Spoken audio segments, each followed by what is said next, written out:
1 minute. I have to click on present now. Present now. Then enter your entire screen or what? Entire screen you can share. Then share. Okay. Share now. Yes, you are getting your screen.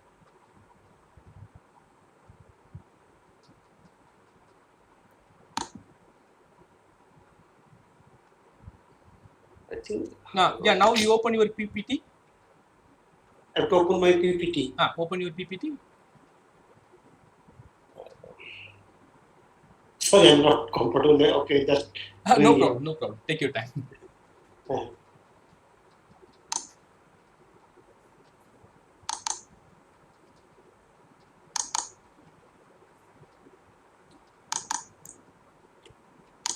I open my PPT. Yes. I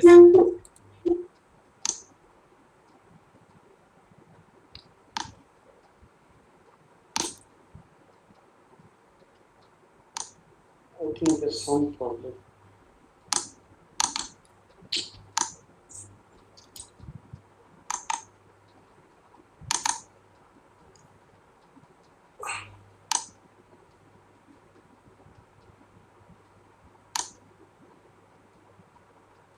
Is it visible? Yes, it is visible now. Yeah. Okay. So, should I start? Yes, you can start now, please. Okay. So, thank you for little whatever the glitch is. So, the title of my talk is Characteristics Center of a Tree. Actually, studying the different middle parts of tree is nothing new. I think long back in 1869, Jordan first started defining different kinds of middle parts of a tree particularly. But all those definitions are combinatorial. What I will discuss in today's talk, the kind of middle part which I will define is little different from the way the combinatorial definition are, which is related to matrices of a or some Laplacian matrix of a graph and one of its eigenvector. So before going to all these definitions, let's start. For me, let's give a graph with vertex set V1 to Vn and edge set E. We know the adjacency matrix of G, we denote it by AG, where Aij equals to 1 if Vi and Vj are adjacent in G, or 0 otherwise. The Laplacian matrix of G is defined as Lg equal to Dg minus Ag, where Dg is the diagonal matrix of G. From the definition itself, it is clear that Lg is a symmetric matrix, is a real symmetric matrix, and it is easy to check that it is also positive semi-definite. That means Lg can be expressed as product of of a matrix B and B transpose. This B can be seen as an oriented vertex edge matrix of a graph. That means you have a graph G, give any orientation to it, that means given direction to every edge, and define an vertex edge orientation matrix Bg. Based on this, Lg can be proved that Lg equal to B transpose, so it is positive semi-definite also. So once Lg is symmetric and positive semi-definite, so the spectrum are all real and non-negative. So we denote the eigenvalues are lambda 1 to lambda n and 0 less than equal to lambda 1 less than equal to lambda 2 in this one. From the definition also one can see that if you take the row sum of Lg, it is equals to 0. So all one vector is an eigenvector with corresponding eigenvalue 0. So that means Lg is a singular matrix and 0 is the smallest eigenvalue of it. The study of Laplacian matrix actually is not new. The Laplacian matrix of a graph is used to prove one combinatorial problem called the finding the number of spanning tree in a graph. Sorry, number of spanning tree in a graph. So what exactly spanning tree in a graph is? If you take a graph G, the spanning tree is a spanning subgraph of G, which is also a tree. A spanning subgraph means it has the vertex set is same as the original graph. What matrix tree theorem says, if let G be a graph with Vg equals to V1 to Vn, then the cofactor of all any element of Lg equals to the number of spanning tree of G. So finding the number of spanning tree seems to be a combinatorial problem, but through this Lg or the Laplacian matrix and its cofactor, the number of spanning trees can be seen. It is proved by Kirchhoff, sometimes known as Kirchhoff's matrix tree theorem. And easy corollary to it let G be a graph with Vg equals to V1 to Vn, then the number of spanning trees of G equals to lambda 2 into lambda 3 into lambda n by n. So that means the number of spanning trees somehow related with the spectrum of Laplacian matrix of graph. Here the way I've written lambda 2, lambda 3, lambda n are basically second smallest and up to largest eigenvalue of Lg divided by n. So from this, it is clear that the spectrum of Laplacian matrix has some role or is a very interesting role in studying the structure of G. Also, one can see that if you take a disconnected graph, the number of spanning tree is 0 because the graph is not connected itself. So that means the number of spanning tree is 0 means lambda 2 into lambda n by n equals to 0. If this equals to 0, so lambda 2 has to be 0. So that means spectrum is also somehow related to connectivity of graphs. This is first observed by Fiedler in 1973.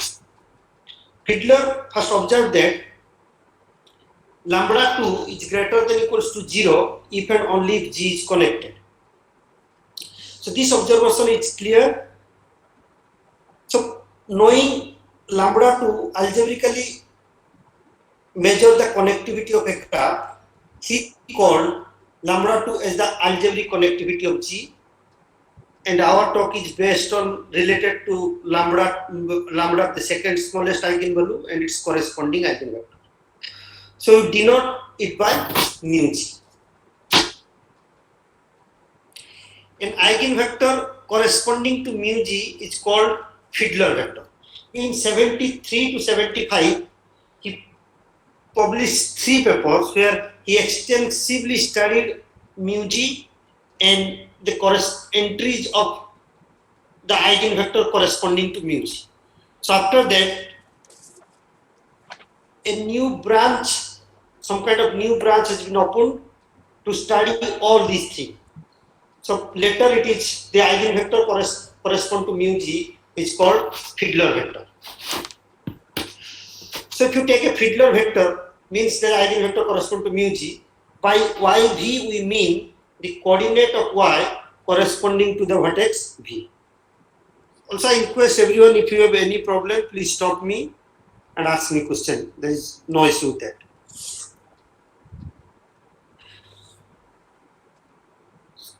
So for a Fiedler vector y, yv we mean that the entries of y corresponding to that vertex. But for our talk we consider tree. So tree means tree is a connected acyclic graph. So let T be a tree with vertex set V. Let y be a Fiedler vector, that means y associated with mu2. Because T is a tree, so the second smallest eigenvalue is 0 and multiplicity is 1, and LG is symmetric and positive semi-definite, so it has so LG is orthogonally diagonalizable. That means Y is perpendicular to E. Y is perpendicular to E means all one vector. Y is perpendicular to E means the entries in Y must have some positive entry and some negative entries. Maybe some zeros entries also. So based on the entries of Y, he defined something called characteristic vertex of a tree. So we have a tree T and a vertex set V.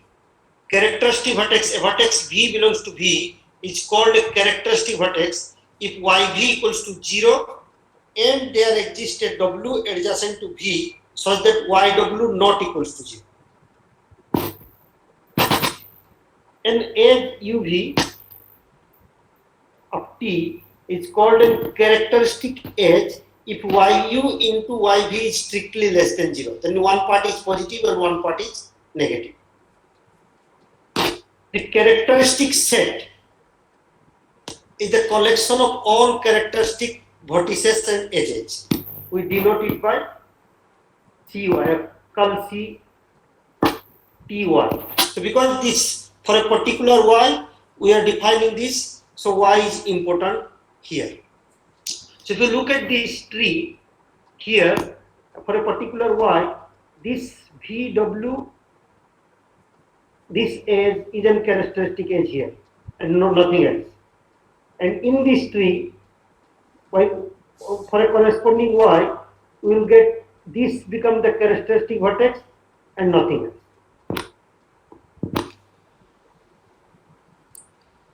So he actually proved some interesting result based on the sign of the entries of Y. After that, it is called Fiedler vector. So what exactly he proved? Let T be a tree on n vertices and Y be a Fiedler vector in T. Then one of the following things hold. If Y is a Fiedler vector, then it may have some zero entry or may not have some zero entries. If no entry of Y is 0, in this case, there is a unique pair of vertices U and V. Unique is important. There is a unique pair of vertices U and V, so that U and V are adjacent in T with YU greater than 0 and YV less than 0. Further, any entries of Y increasing along any path in T which starts at U and does not contain V, while entries in Y decreases along any path in T which starts at V and does not contain C. That means, look at this tree.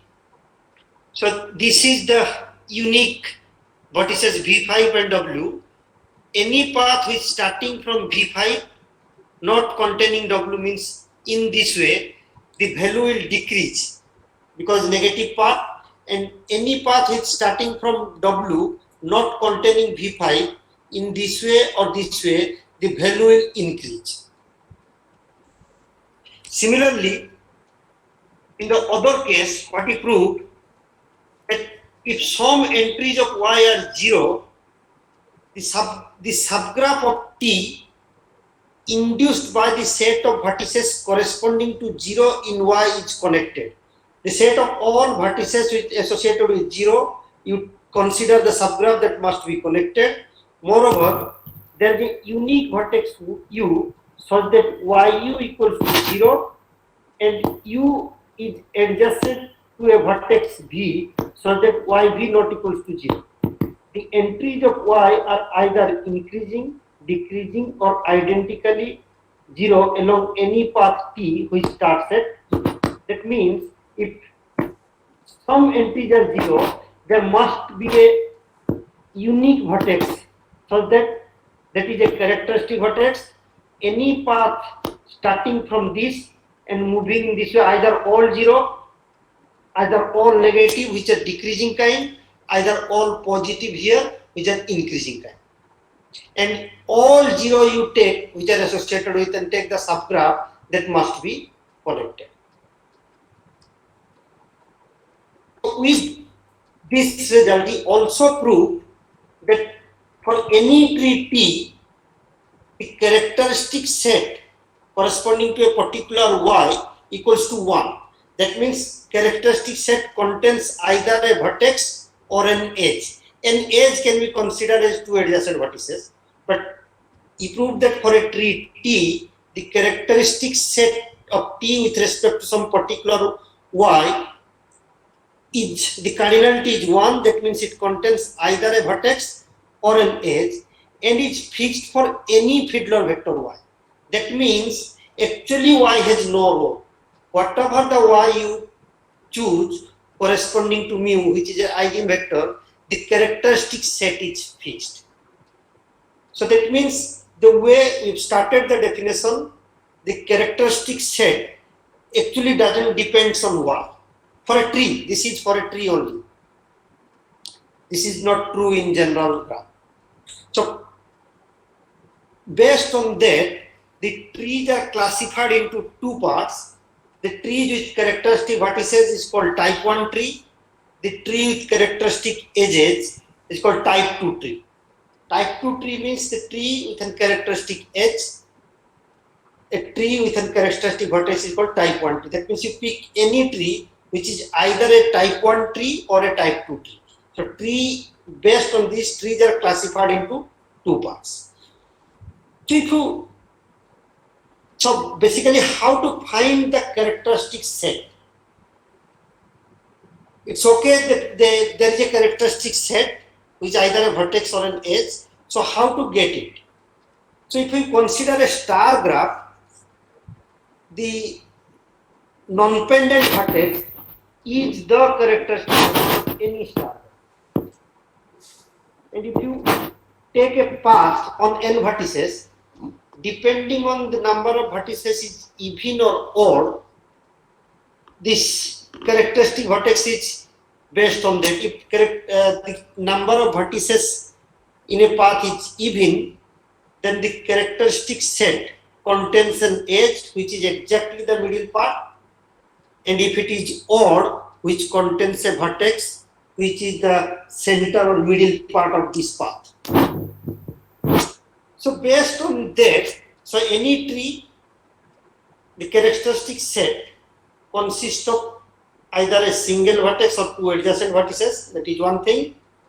And if you look at star or path, it's basically the middle part of it. Based on this, we will discuss some combinatorial definition little later. We call it characteristic center of a tree. It has nothing to do with y now. Whatever y take, it is fixed. So we denote it by chi t. So what he proved, all these things between 1973 and 75, there are 3 papers, and the algebraic connectivity of graph is probably one of the most cited paper related to Laplacian matrices.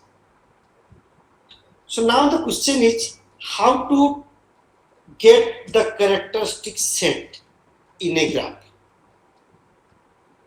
It is not saying anything about that. So later in late 90s, Kirkland and his group proved some interesting result about all these things, which I am going to discuss.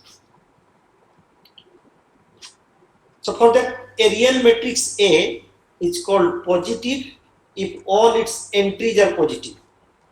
It is called non-negative if all its entries are non-negative. Similarly, you can define positive and non-negative vector.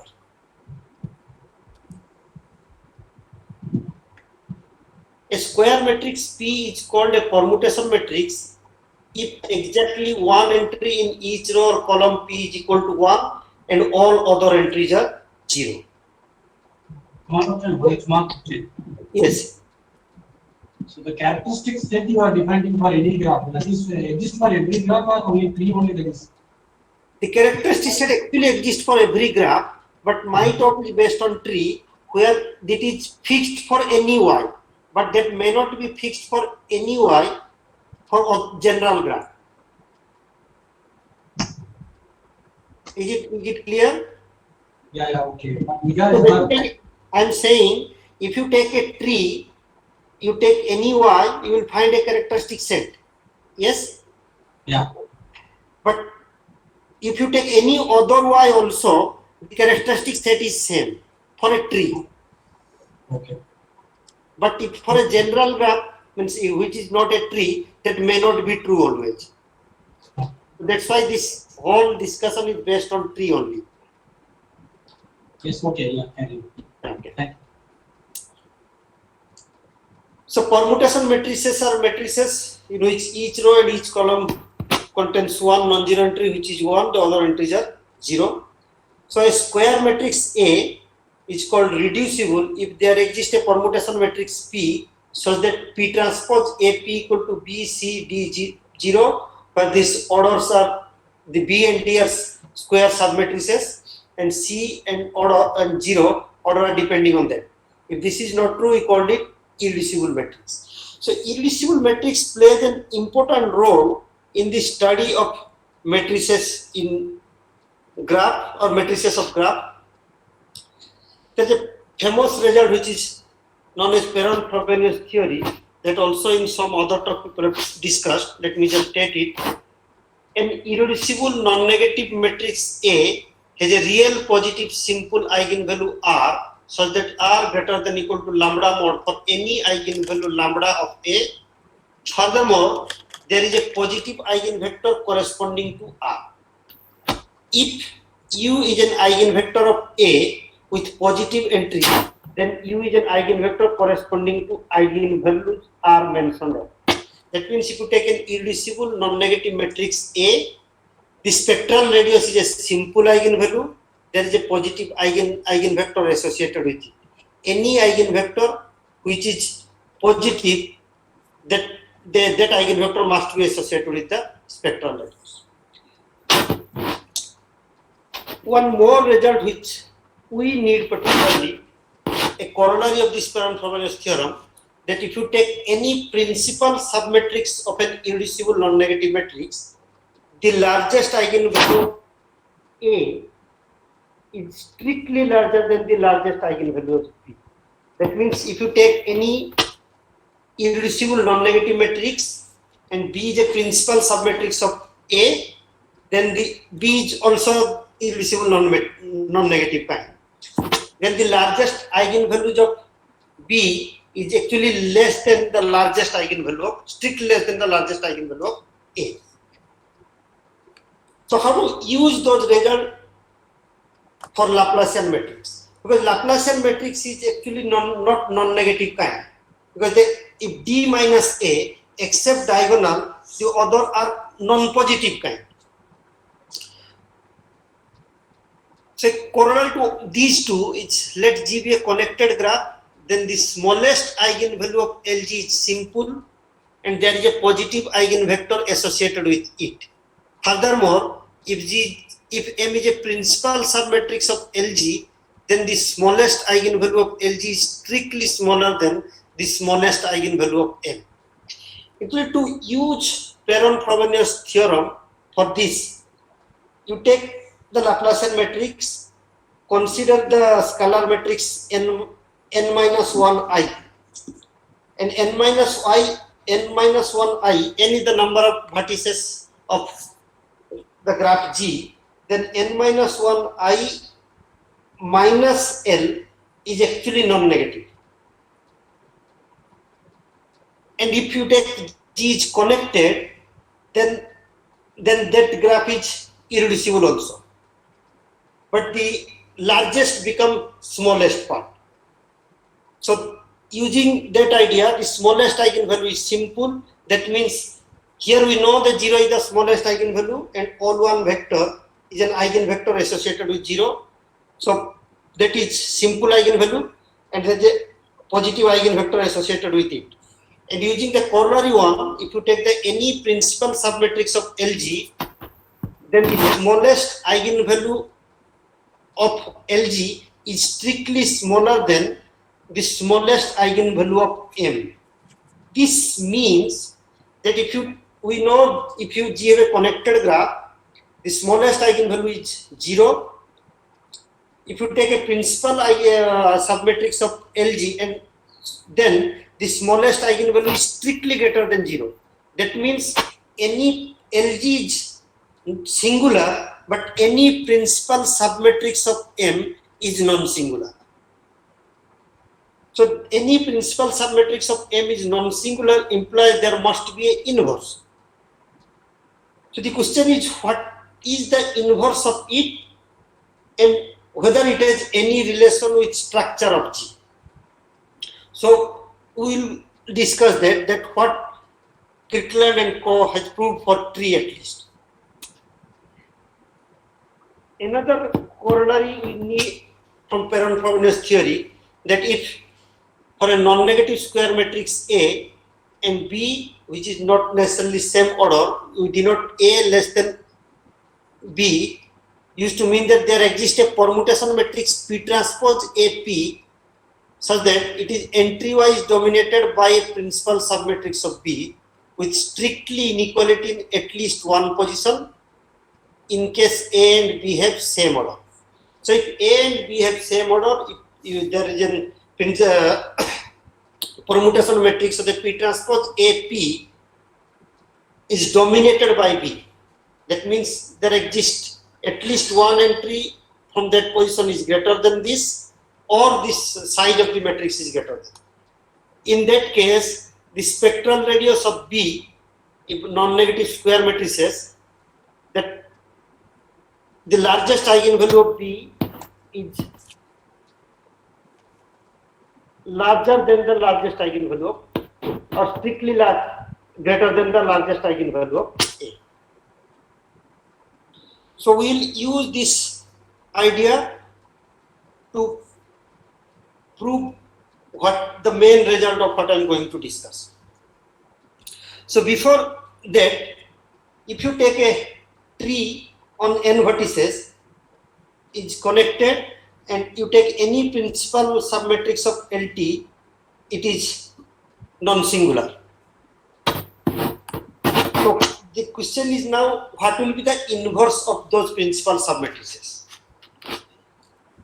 So for that, this Kirkland and Co. they use the idea called something called M matrix, a square matrix with all its off-diagonal entries are non-positive and all its eigenvalues have non-negative real part is called an M matrix.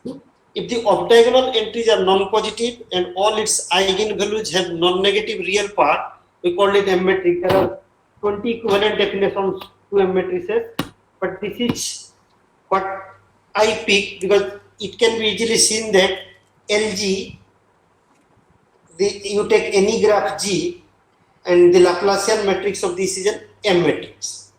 There are certain result of M matrices, that M matrices are closed under extraction of principal submatrices. That means if you have an M matrix, any principal submatrix of an M matrix is also an M matrix. And the inverse of an irreducible non-singular M matrix has positive entries. If you take an irreducible non-singular M matrix, it has positive entries. So now the question is, take a tree on n vertices and delete a vertex.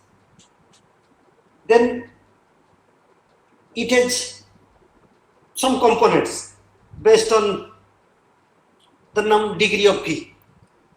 So each component, there is a corresponding principal submatrix associated in the L. Because L is M matrix, the principal submatrix are M matrices, and because these components are connected kind, so they are irreducible, so the inverse is a positive entry. So inverse of any such matrices are positive, the entries of the inverse of any such matrices are positive. So what exactly those entries are in case of a tree? So let V be a vertex of a tree T and T1 to Tk be the connected component of T minus V. So if vertex V of a T, you delete that vertex, you will get some component T1 to Tk. For each such component, let L hat Ti denote the principal submatrix of the Laplacian matrix L corresponding to the vertices Ti. Then whatever we have discussed, that L hat Ti is invertible and its inverse is a positive matrix which is called bottleneck matrix of Ti.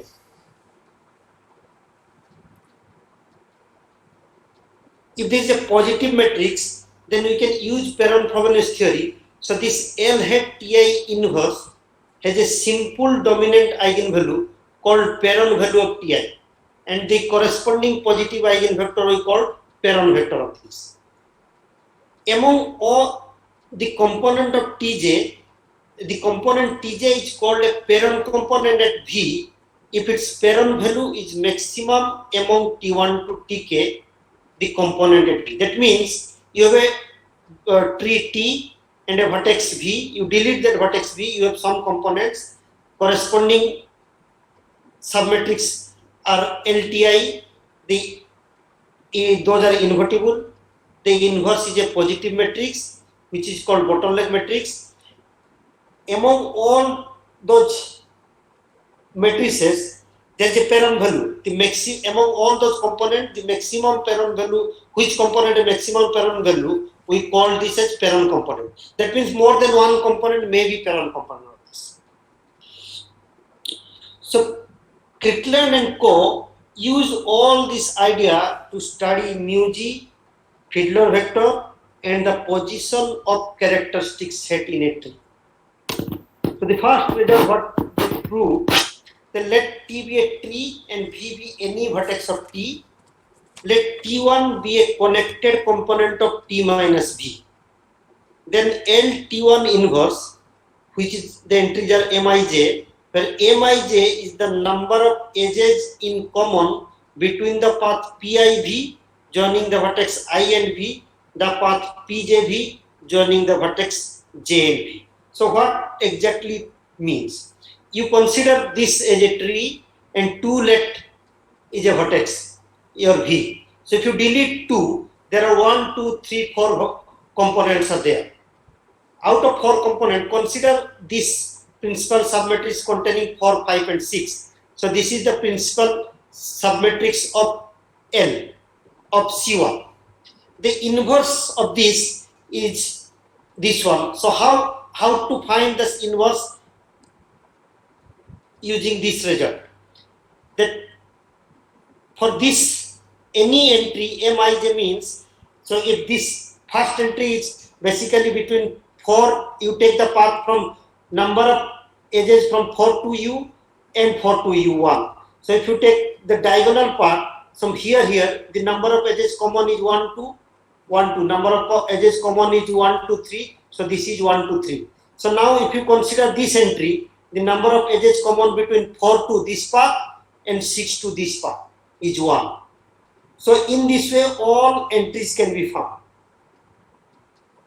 So that means using the last result which they proved using induction and little more idea. So this result actually is an interesting one. It says that whatever you will get in this way, whatever the invertible or bottleneck matrix you will get, the entries are all integer and positive integer kind. This is a positive matrix by using the result of M matrices, but these are all positive integers. So once these are all positive integer, the third result which we discussed about Perron-Frobenius theory, the domination we can easily study. So what also they prove about the position of the characteristic set using all these things. So let T be a tree on n vertices. So we know you take any tree, it has either an edge or a vertex which is called characteristic set. Then the edge Ij is a characteristic edge of T if and only if the component Ti at J containing I. So at J, the component containing I is the unique parent component at J, while the component Tj at vertex I, that at I, the component containing J is the unique parent component at J. So that means you have a characteristic edge implies at J, the component containing I is the unique parent component. At I, the component containing J is the unique parent component. And using that idea, they prove that actually mu is depending on those matrices, these bottleneck matrices, this algebraic connectivity. So, which can be found by a paper from Kirkland, Newman, and Sutter in 1996. So, what about, and it is also vice versa. That means if in a tree, if you find an edge for this result is true, that must be a characteristic edge. So, what about characteristic vertices?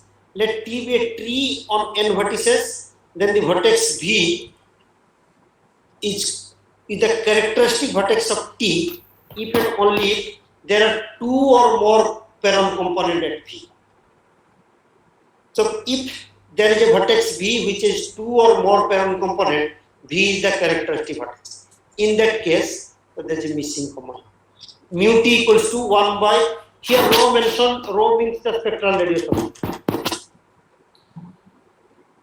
So also what you prove that you take a tree, we know when a vertex becomes characteristic vertex using parent component, when an edge is a characteristic edge using parent component. He also proved that you take a tree which is neither a characteristic vertex or a part of a characteristic edge, then there is a unique parent component containing the characteristic vertex of T. That means you take a tree, using all three results, you take a tree, the position now, the position of the characteristic set can be obtained using these three results. So there are, you take a tree, there are pendant vertices. If you consider any pendant vertex, there is a unique component only exists. That must be the parent component. So one has to move in that way. That means for n greater than equal to 3, the pendant vertices will not be part of characteristic set. So it is moved towards inward. So that means you move from pendant vertices to inward, you will find either you will get a vertex where there are more than one parent component. If there is no such vertex with more than one parent component, then that means you will find an edge where exactly one parent component is there for everything. So using this result, these three results actually, though the position of characteristic set can be non-theoretically, not exactly, but theoretically. So the characteristic set or characteristic center, what we are calling, is either a vertex or two adjacent vertices which is an edge. The question is also what else are there related to this middle parts. So that is one part which is called characteristic center. So now we will define two different middle parts of trees which are like the characteristic set, but those are defined much earlier and defined combinatorially.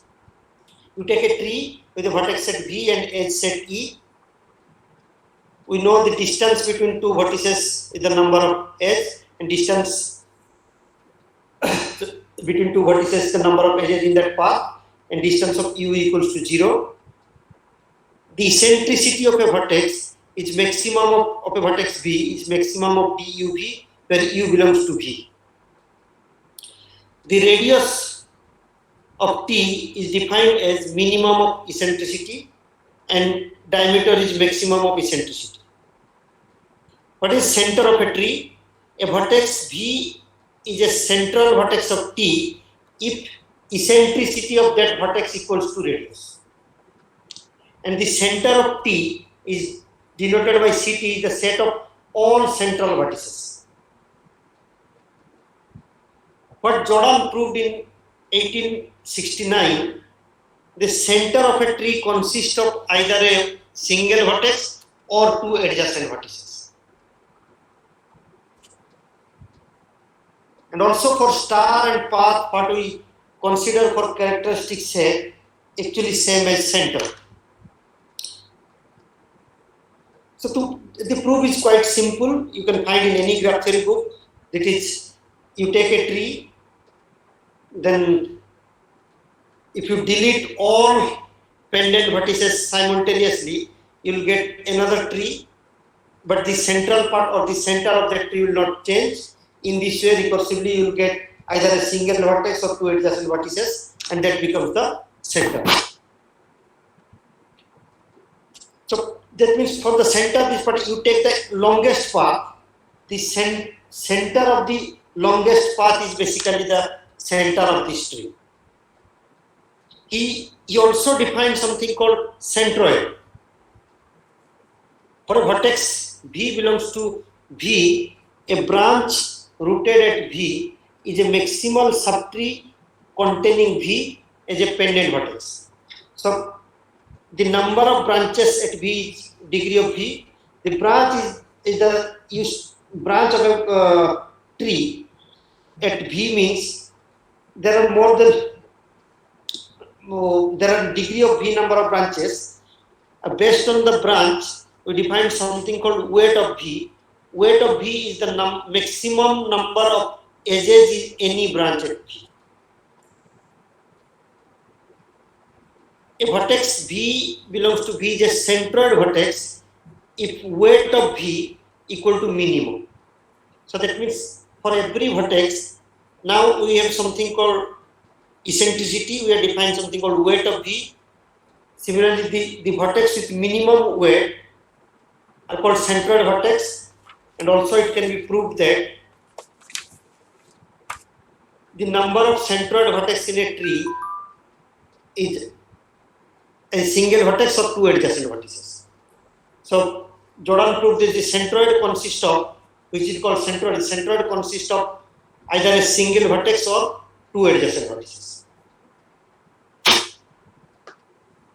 For a tree T on n vertices, so that means we have center which is of a tree which is a single vertex or two adjacent vertices. We have centroid which is also a centroid for a tree which is either a single vertex or two adjacent vertices, and characteristic set or characteristic center which is also a single vertex or two adjacent vertices.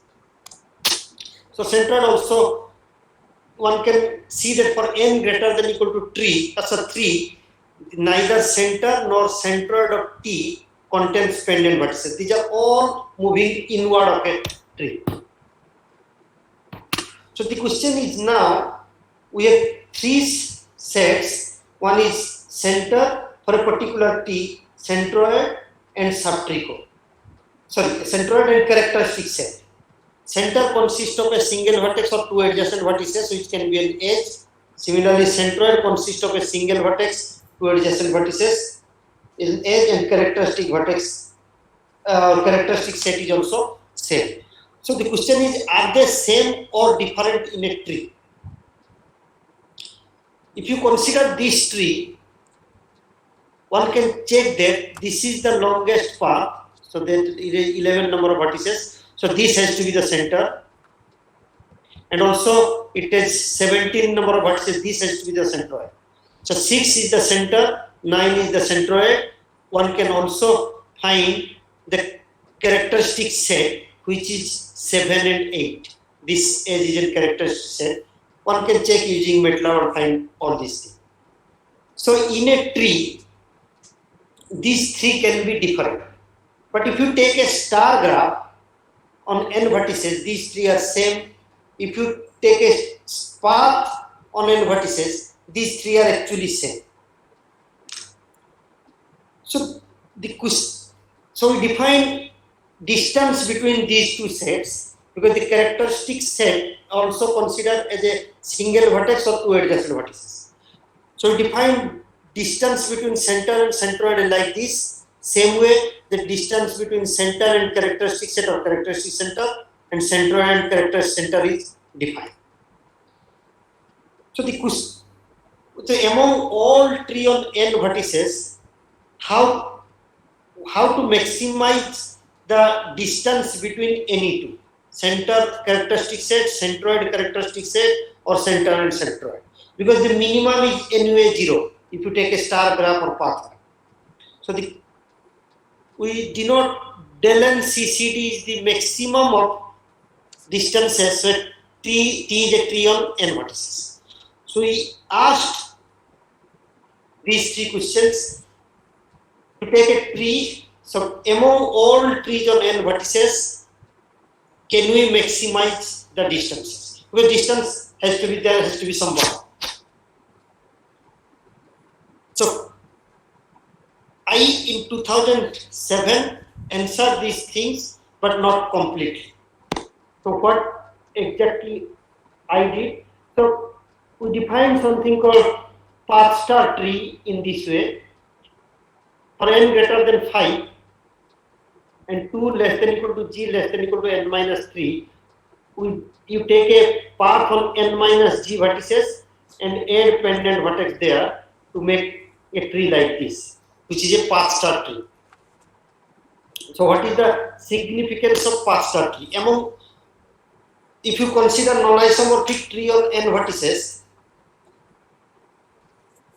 there are many, but only n minus 4 such path star tree.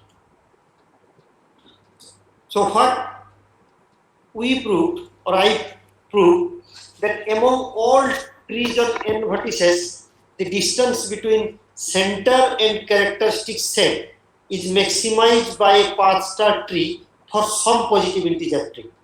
So what the first result is, among all tree on n vertices, if you want to maximize that distance, the distance is maximized by a path star tree.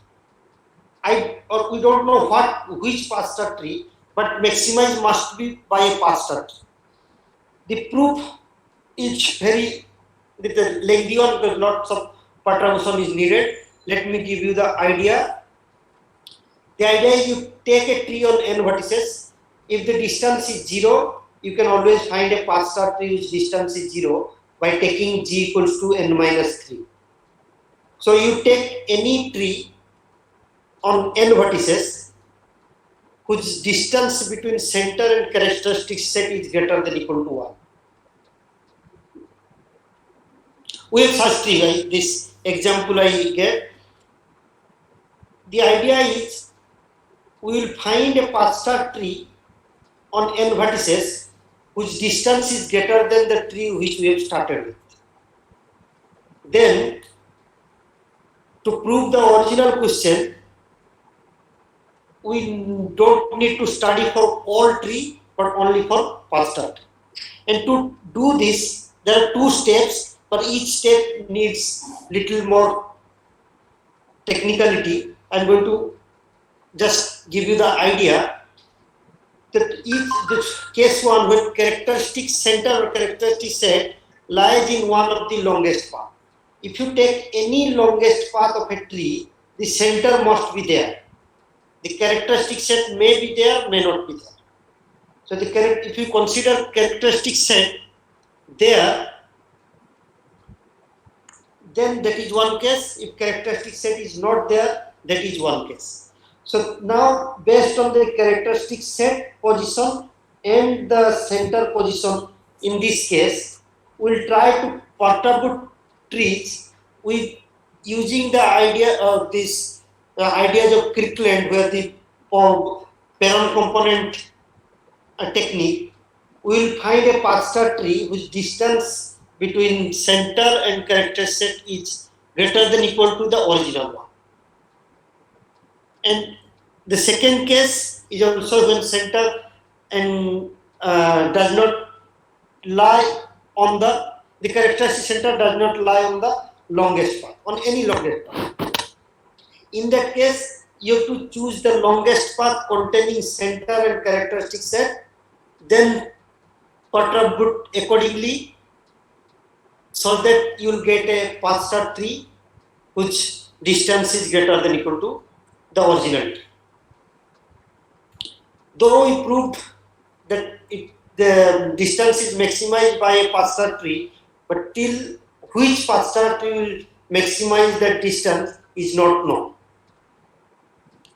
Similarly, we proved for centroid also, this has to be centroid, sorry, this is centroid. So among all trees on n vertices, the distance between centroid and characteristic center is maximized by a path star tree also. But for centroid case, we will be able to find a tree which exactly maximizes the distance when g equals to n by 2. Also proved that in any path star tree, the center is lies between, sorry, the characteristic center is lies between center and centroid. So, but still the exact distance is not known. So, what about the distance between center and centroid? In path star tree, the distance between, knowing the position of center is easier, also knowing the position of centroid is also easier, using the definition one can find. But what exactly the characteristic center is really difficult, still difficult to say for an arbitrary path star tree. So what we prove for among all tree on n greater than equal to 5 vertices, the distance between center and centroid is maximized by this, and whose value is actually n minus 3 by 4. By the earlier result, any path star tree, this characteristic set is lies between center and centroid, so the maximum distance is always lies less than equal to n minus 3 by 4. But till now, the exact distance like center and centroid is no, or maximum distance is not known. So later in 2017, so the asymptotic nature of these distances are studied. Here limit n tends to infinity, del n center and centroid by n is 1 by 4. Kirkland and his collaborator proved the limiting value for center and characteristic set, center and centroid, not the exact value. The asymptotic nature of this value they have studied, and the proofs are little technical, more than technical. I think let me state those results. Kirkland and Co. proved in 2017 let z be a unique root of the equation 10z plus z equals to 0 that lies in the interval this. Then the limit this value centroid and characteristic set is half minus pi by 4z. And for limiting value of this for center and characteristic set is this one. The whole proof is probably 2-3 pages. So they are able to give the limiting or the asymptotic nature of this value, but still not the exact value. And the problem is still the exact position of the characteristic set of a path star tree is not known. So these are the center, centroid and characteristic sets. How much time I have? Yeah, you can take another 10 minutes, 10 to 15 minutes you can take. Yeah, 5 minutes, okay. Maybe Ah, 5 okay, minutes. okay, no problem. So the problem in getting like the maximum distance for center and centroid, it is difficult to get for center and characteristic set and centroid and characteristic set, because the exact position of the characteristic set is not known for path star tree. So in 2005, there's a new kind of center is defined by Sickley and Co. So something called subtree core, which I have not defined here. So once the subtree core is defined, people have started relating subtree core, center, centroid and characteristic set. So in my references, I have mentioned some papers related to those. there the combinatoriality that is defined, and the combinatorial people are doing center, centroid and subtrichord, their distance set, etc. They have no idea about this characteristic set. And those who are studying characteristic set is basically not using the combinatorial idea and relating them. So for subtrichord also, recently we have proved some result related to center, centroid, subtrichord and subtrichord and characteristic set. And in one of the paper which I communicated, we conjectured that if you take any path star tree on n greater than 5 vertices or G lies between these, that must be a type 2 tree. For any n and any G, that is a type 2 tree. That means there is only characteristic edge there, not characteristic vertices. So it is, though it seems, I checked for some number of n for n around 20, 30 or more, but what we are conjecturing that this must be a type 2. So with this, this is the Kirkland paper where recently they have proved those things, this asymptotic nature mainly of these distances. The subtrichord is first defined by Sikli and Wang in that paper. Then later they have also studied the relation between center, centroid and subtrichord. We are maximizing the also distance in one of the paper, and also recently where characteristic set and center, subtrichord is related in this paper which is in archive, where we mentioned about that conjecture also. So it's not about all tree also. Now these people have also started, if you restrict a tree of n vertices with fixed diameter, how to maximize your distances. If you put more conditions, this maximizing these distances become non-trivial kind. Studying this problem become little non-trivial. But the minimization is always zero kind, which is not that difficult.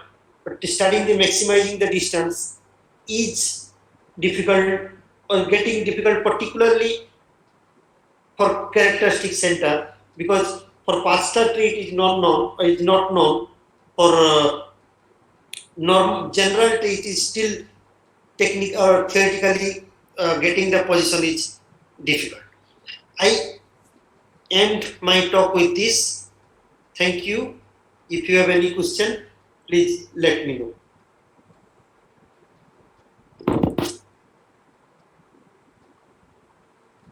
Yeah. Yes, Sumit. Yes. Yeah, Kamala is Sumit here.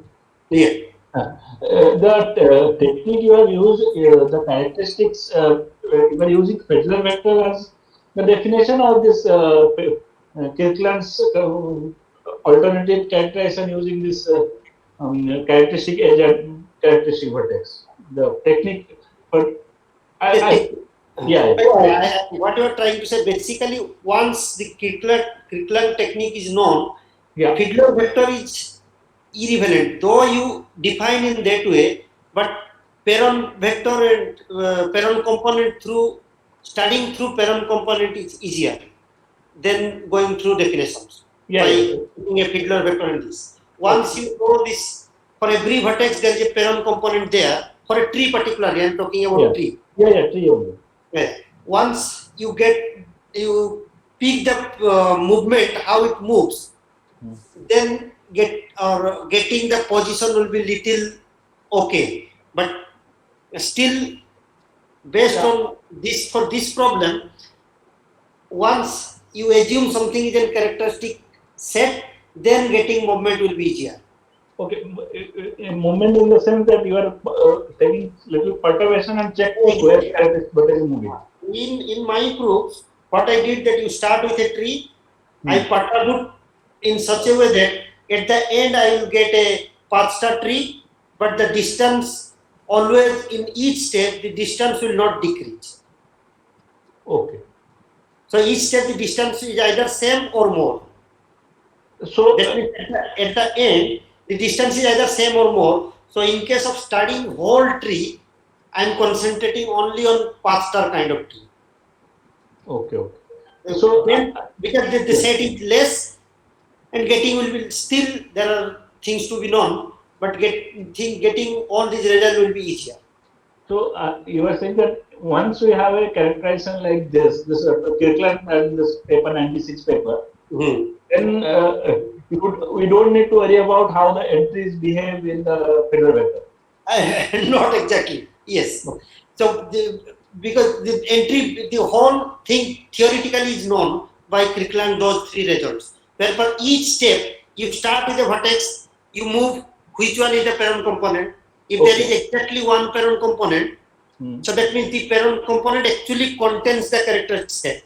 Forget about components. Yeah. But if you have more than one component, one parent component at a vertex, this is the characteristic vertex. That I know. That is a result. That means basically you are segregating. Once you move, you will get the direction where the characteristic set is. Okay. So, but this characterization and this reciprocal algebraic connectivity will help to determine the set little bit. Yes, the characterization because this the technique now people are using while studying all these things. If you want to study particularly characteristic set. Okay. For tree, this is for a tree. Also, let me clear. This is for a tree. For any graph, this set is not. You have to go. You cannot use this idea. Yeah, I know that. I know. Because for any graph, for a different y, the characteristic set may be different. Yeah, only for tree this is unique. For tree, this is fixed and y is equivalent time. Yeah. Okay. Kamlesh.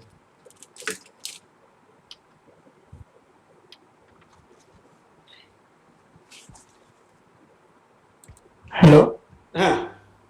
Hello, sir. How the number of spanning tree is equal to the product of the second smallest eigenvalue to the largest eigenvalue divided by n?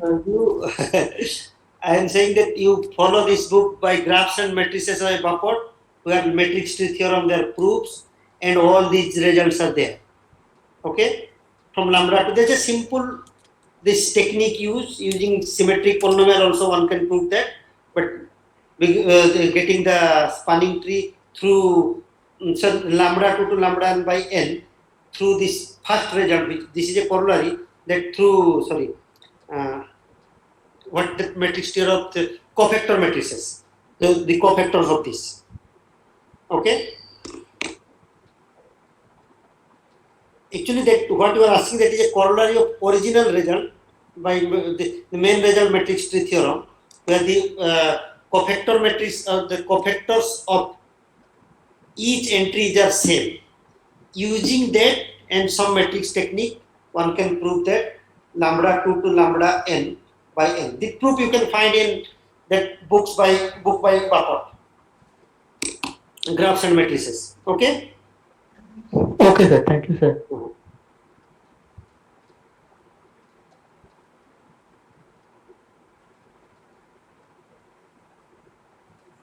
Any more question? Yeah. Any other question?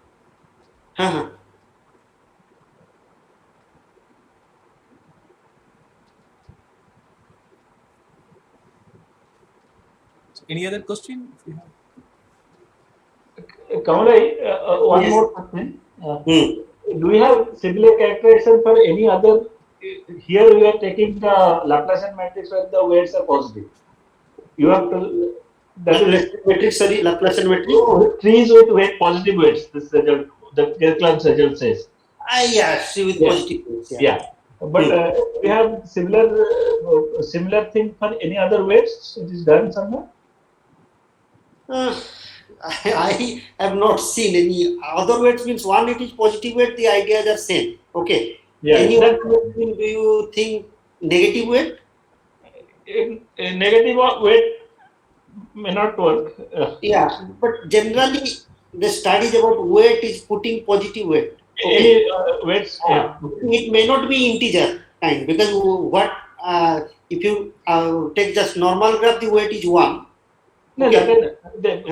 But Emphasize positive. yeah, any positive weight, these results are okay. I don't know anything there for not any other weight kind. I have not seen. Maybe there. I have No, not seen. I'm asking because I don't know about in the Kirkland side, result exactly may not be there. But in case of studying the center and centroid, all those things, have you come across when other weights are used? No, when combinatorially they study, they don't use those things. Okay, I've seen many of those papers related to center, centroid, subtricore, even currently Sikli and the H group 1, which are studying that where subtricore is now used, which is also a kind of center. In that, they have also did the same thing what I am doing, but not for characteristic set, for all combinatorial things. Okay, but they have no idea about what characteristic center is. So I'm using characteristic center and those things, but to use those results, one has to know the idea behind characteristic center. That's why the Kirkland idea is useful, so that one can use that and somehow study the position and relate with other combinatorial centers. Okay. Thank you, Kumar.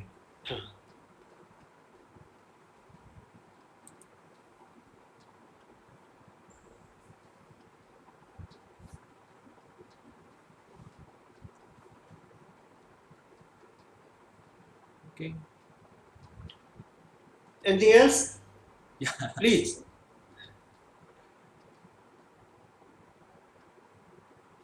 Okay. If there is no other question, let's thank Professor Kamal for his interesting talk. Yeah. So today, Professor Kamal will send the slides to me. I will forward the slides. And Yeah, I will send the slides right now. Okay. Yeah. No problem. And then videos will Okay. be YouTube. Yeah. Thank you all for attending this. Yeah. I think if you also, if anyone is interested about this, can mail me. I have all these materials. If you want to study, also I can provide. Okay. Yeah. Thank you, Kamal. Thank you so much. Yeah. Okay. Thank you.